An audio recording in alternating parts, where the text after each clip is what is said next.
Are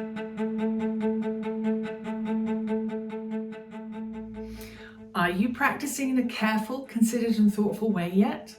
Are you working on small sections and putting them together bit by bit? Are you feeling the pulse and moving with the beat? Working on rhythm by clapping it or adding words to help you get it right? And are you listening to recordings? If you are, brilliant. So what's next on your practice checklist? Fixing notes, securing good tuning, improving the quality of sound, adding dynamics or deciding what you want to do with the phrasing, working out how to tell the music story. What is the music story? If you're feeling a bit daunted about how to achieve all of this, don't worry, because there's something that can help with absolutely everything. Just sing it. Our voice is our human instrument. It's the instrument that we can play most naturally, with fewer technical barriers to distract us. We're not having to control a bow or perfect a position shift or hold an instrument correctly when we're singing. We don't have to coordinate our hands or improve or train our embouchures to create the sound. Our voice is right here, waiting to help. And because it's such a natural way for us to make music, it's a great demonstrator of how something should sound. How can you make it work for you?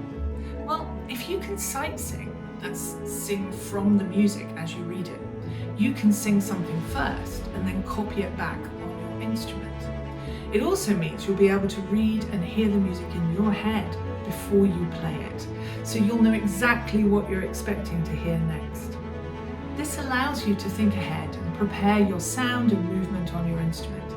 Then you can analyze and improve things far more immediately because you're putting your natural musicianship in the driving seat. If you've never sight sung before, then now's a great time to start. All you have to do is play a small section on your instrument and then sing it back to yourself as you read the music.